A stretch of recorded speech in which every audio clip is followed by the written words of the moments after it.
பேர் மாத்திரம்லாம் சொல்லக்கூடாது. அப்படி பார்த்தா ராகுல் காந்தினா இவர் காந்தியினுடைய வாரிசா? அது தீபத்தூண் இல்லைன்னு அறநிலையத்துறை வாதாடிக்கிட்டே இருக்கு. ஆனால் இன்னைக்கு தீபத்தூண் தான் நிரூபிக்கப்பட்டு விட்டது. அது அளவுக்குகள் அப்படின்னு சொன்னவங்க இதுக்கு என்ன பதில் சொல்ல போகிறாங்கன்னே தெரில. இதே பிரச்சனை கலைஞர் இறந்த நேரத்துக்கு எடுத்துக்கலாமா? கலைஞர் இறக்குறாரு, அடக்கம் பண்ணணும். அந்த நேரத்தில் இந்த இடம் தான் வேணும்னு கேட்குறாங்க, கோர்ட்டுக்கு போகிறாங்க. அதே பிரச்சனையை ஒரு வார காலம் 2 வார காலம் இழுத்து அவங்க ஒத்துக்கிடுவாங்களா? நவாஸ்கனி அங்கே மாட்டு பிரியாணி எப்போ சாப்பிட்டாரோ அந்த இடத்துல தான் பிரச்சனை ஆரம்பிச்சு.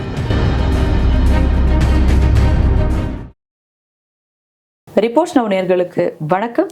இன்று நம்மோடு இணைந்திருக்கும் சிறப்பு விருந்தினர் அரசியல் விமர்சகர் திரு பழனியப்பன் அவர்கள். வணக்கம் சார்.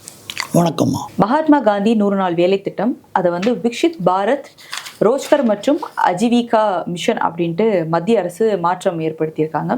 ஸோ இதில் எதிர்கட்சியாக இருக்கும் ராகுல் காந்தி அவர்களாக இருக்கட்டும், அதே மாதிரி ஸ்டாலின் அவர்களாக இருக்கட்டும், வைக்கிற முக்கியமான குற்றச்சாட்டு என்ன அப்படின்னா, பாஜக என்னைக்குமே மகாத்மா காந்தி போற்றுனது கிடையாது, அவங்களுடைய வன்மமும் வஞ்சகமும் இதன் வாயிலாக வெளியில தெரியுது, மகாத்மா காந்தியோட பேரை மாற்றி வாயிலே நுழையாத ஒரு ஹிந்தி பேரை எதுக்கு வைக்கிறாங்க அப்படின்ட்டு கேள்வி எழுப்பியிருக்காங்க.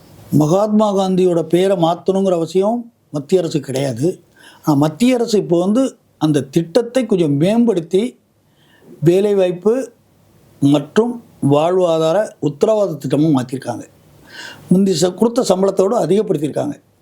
மகாத்மா காந்தி நோட்டு எவ்வளோ நம்ம ரூபா நோட்டில் இருக்குது, எடுத்திருக்காங்களா? தேசத்தந்தை ஏதாவது மாற்றிருக்காங்களா? அதுவும் கர்நாடகாவுடைய டெபுட்டி சிஎம் டி.கே. சிவகுமார் அவர்கள் சொல்லியிருக்காங்க, பாஜக கட்ஸ் இருக்கும் அப்படின்னா ஃபர்ஸ்ட் இந்த மணியில் இருக்க காந்தியோட ஃபோட்டோ ஃபர்ஸ்ட் எடுக்கட்டும் அப்படின்ற ஒரு சவால் விட்டுருக்காரு. காந்தி தேசத்தந்தை அப்படிங்கிறதுல எங்களுக்கு மாற்றமே இல்லைன்னு தான் நாங்கள் கொண்டு போயிட்டு இருக்கோம். அப்படி பார்த்தா நாங்கள் சர்தார் வல்லபாய் பட்டேலை கண்டு நாங்கள் சொன்னோமா தேசத்தந்தைன்னு? மிகப்பெரிய ஆள் தானே அவர். காந்தியை எதிர்த்து, நேரு எதிர்த்து இந்தியாவை ஒருங்கிணைத்த ஒரு சமாசாரத்தின் தலைவர் அவர். அவரை பற்றி நாங்கள் புகழ்கிறோம், பாராட்டுறோம். ஆனால் காந்தி விஷயத்தில் நாங்கள் எதுவுமே தலையிடலை. காந்தி வழக்கம் போல, அதாவது அரசியல் விமர்சனம் என்ன சொல்கிறேன்னா, அந்த விஷயத்தில் இந்த அரசாங்கம் தலையிடவில்லை. இந்த அரசாங்கம் தலையிடவில்லைன்னு சொல்கிறத விட, காந்தி வேலைவாய்ப்பு திட்டத்தில் சில குளறுபடிகள் இருக்குது. அந்த திட்டம் 2005 ஆரம்பிக்கப்பட்ட பொழுது நாட்டில் பஞ்சம் இருந்தது. அப்போ ஒரு சில மாநிலங்களுக்கு இதை கொடுக்குறாங்க. கொடுக்கும்போது 100 நாள் உத்தரவாதம் கொடுக்குறாங்க. எல்லாருக்கும் அன்றைக்கி சாப்பாட்டுக்கே வழி இல்லைங்கப்போ உத்தரவாதம் கொடுக்கப்பட்டு அது அரசியலாக்கப்பட்டு எல்லா மாநிலங்களுக்கும் கொடுக்கப்பட்டது. ஆனால் இன்றைக்கி இருக்கிற நாட்டு நிலைமை வேறு. இன்றைக்கி எல்லா இடத்துலையும் மழை பெய்யுது, தண்ணி இருக்குது, விவசாயம் நடக்குது, எல்லாம் நடக்குது. ஆனாலும் அந்த திட்டத்தை நம்ம தொடர்ந்து பண்ணுறோம். எப்பயுமே ஒரு மனிதன் ஒரு ட்ரெஸ் போட்டுக்கிட்டு இருக்காங்கன்னா அந்த ட்ரெஸ்ஸில் மாற்றம் வரும்.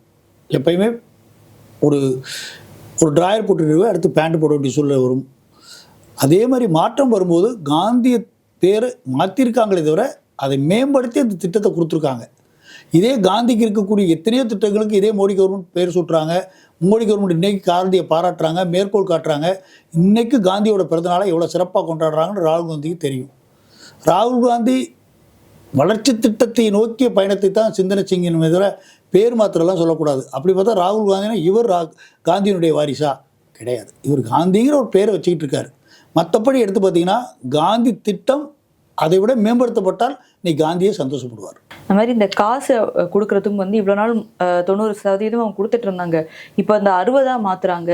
சுமையை மாநில அரசு மேலே மத்திய அரசு திணிக்குது அப்படின்னு இல்லை, மாநில அரசு மேலே சுமத்துது அப்படின்னா இந்த இந்திய கூட்டாட்சி தத்துவத்தில் மாநிலங்களுக்கு பங்கு இருக்குது.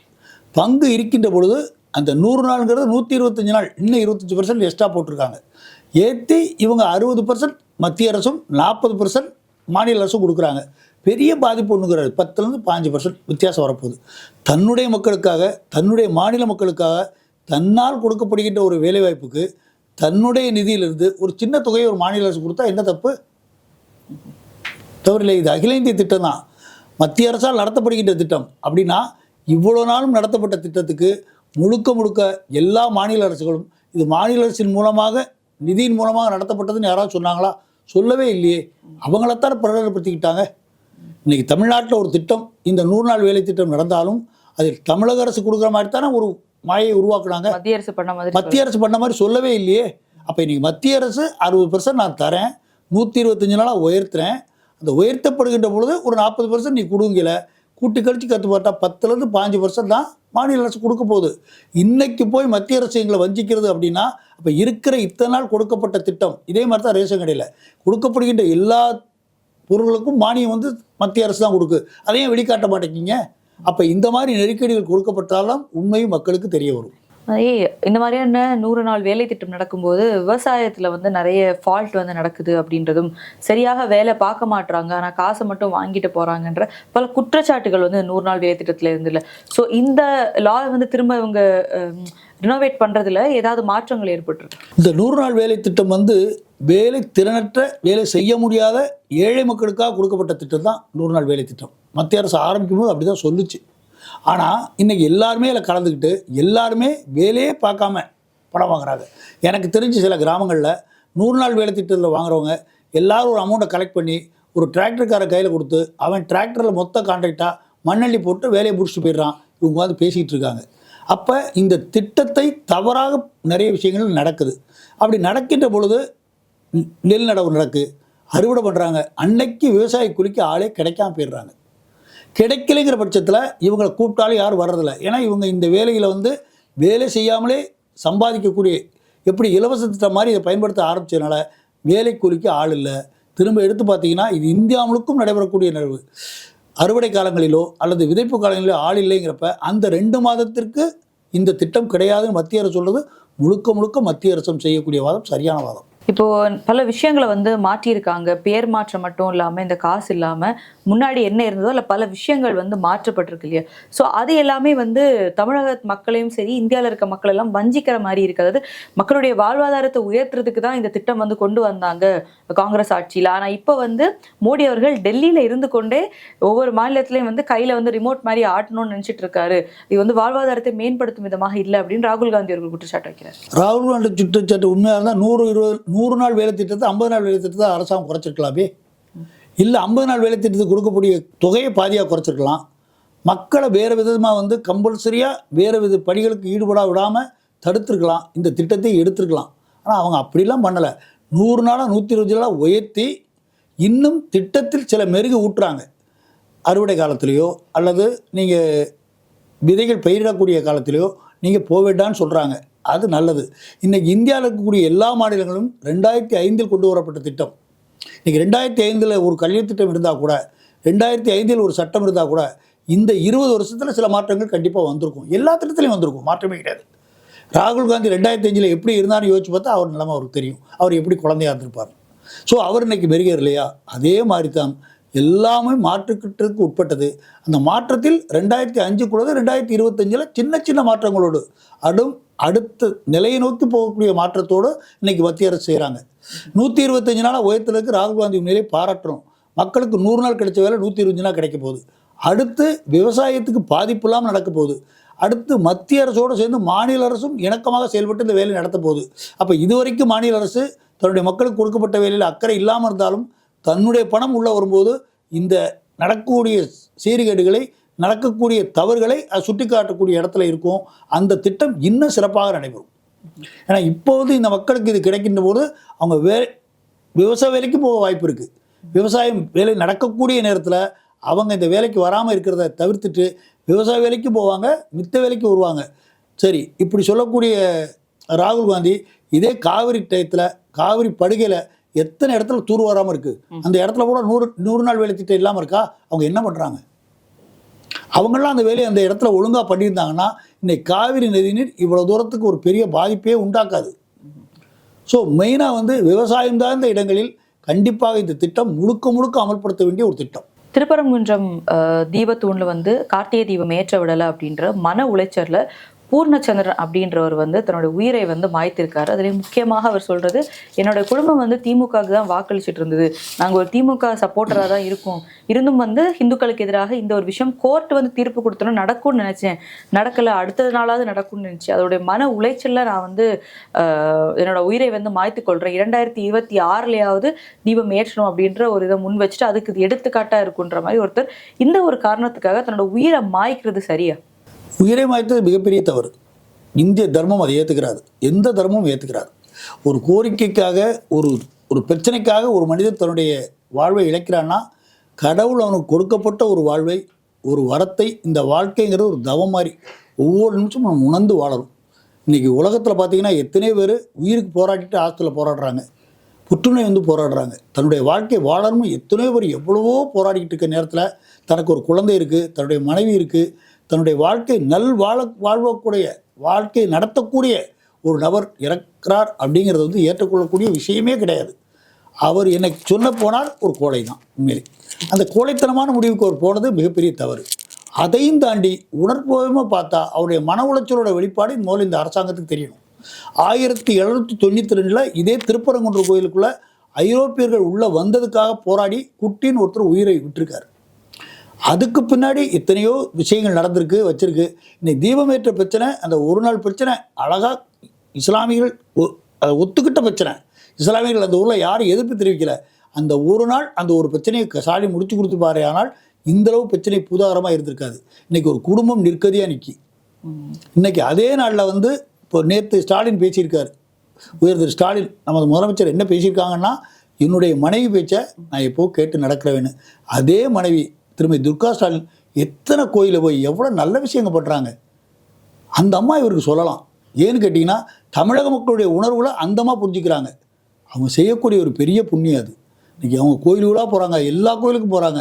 அத்தனை உயிரினத்திலும் இந்து தர்மத்தில் இல்லாத ஒட்டகத்துக்கு கூட அவங்க சாமி கும்பிட்டு வராங்க. ஸோ அவங்க எல்லா உயிரினத்தும் அன்பு காட்டுறாங்க. ஸ்டாலின் இந்த இடத்துல எங்கள்கிட்ட அன்பு காட்டணும், இந்து மக்களுடைய உணர்வுகளை புரிஞ்சுக்கணும். திருப்பரங்குன்றத்துடைய இந்த வழக்கு கோர்ட்டில் போயிட்டு இருக்கும்போது அறநிலையத்துறை தரப்பில் ஆஜராயிருக்க வக்கீல் ஜோதி அவர்கள் சில குற்றச்சாட்டுகளை முன்வைக்கிறாங்க.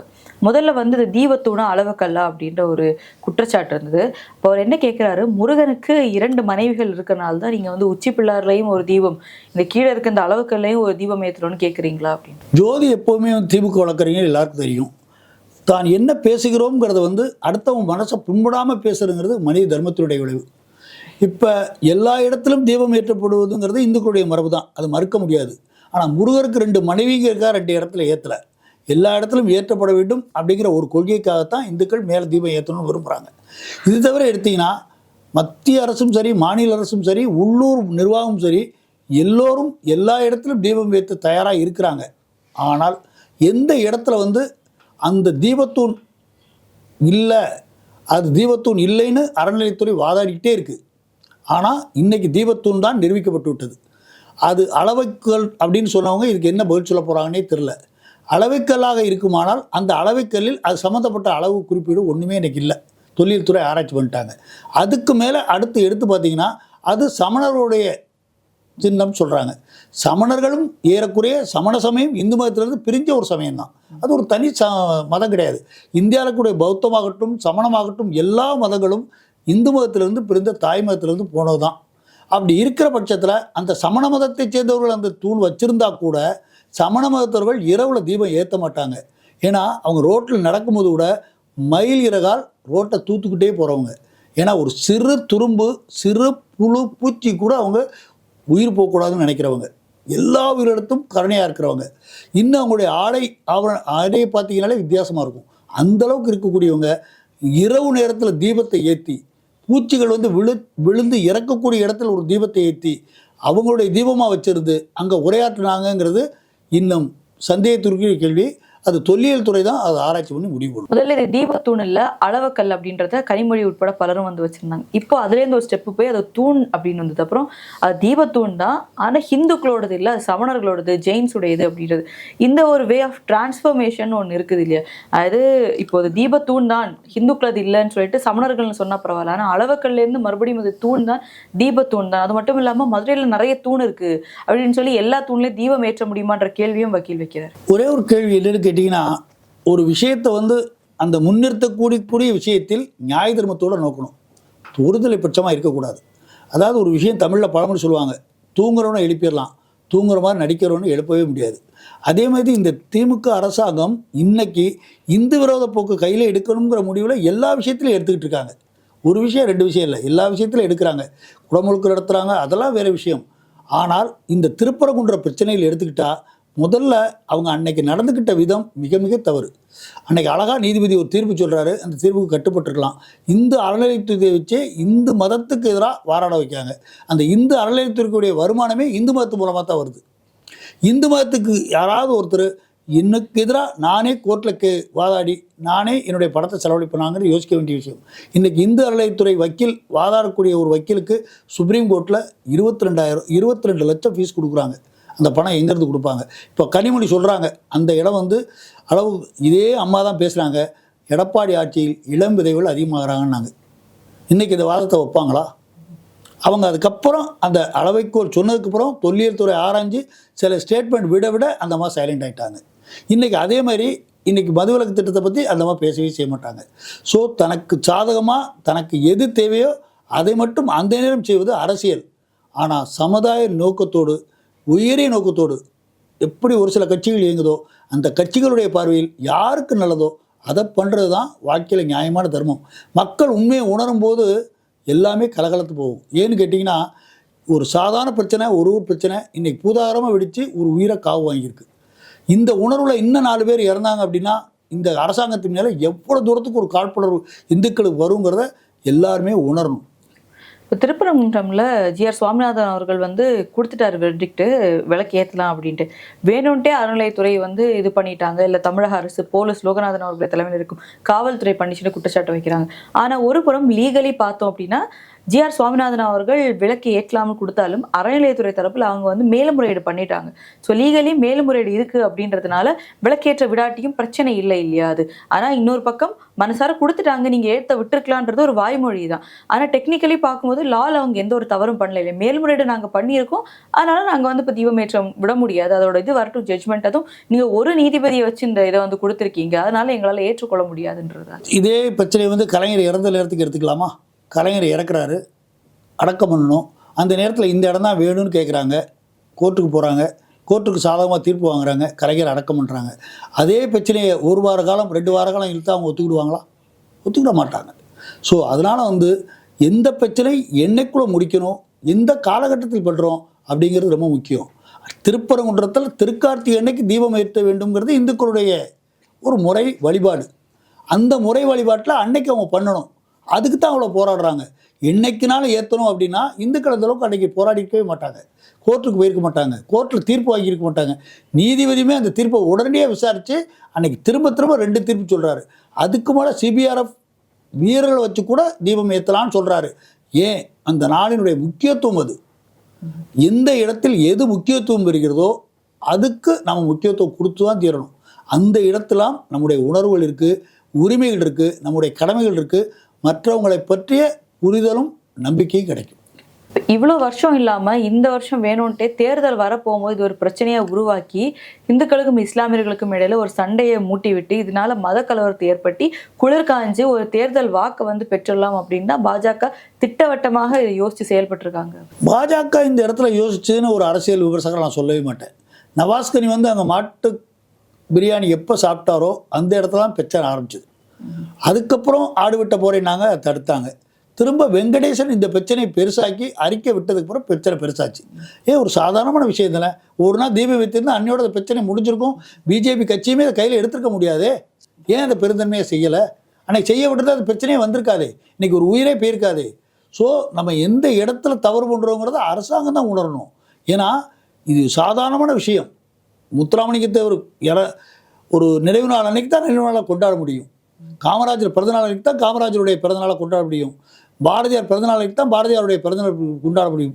செக்கெழுத்து சிம்பல் வாவு சிதம்பரம் பிள்ளை பிறந்தநாள் இறந்த நாளுக்கு அது கொண்டாடணுங்கிறப்ப அன்னைக்கு தான் கொண்டாட முடியும். அதை தவிர்த்து இன்னொரு முறை செஞ்சுக்கிறேன் அப்படின்னா அது உணர்வு வைப்பட்டு வேற ஒரு பிரச்சனைகளை உருவாக்கும்.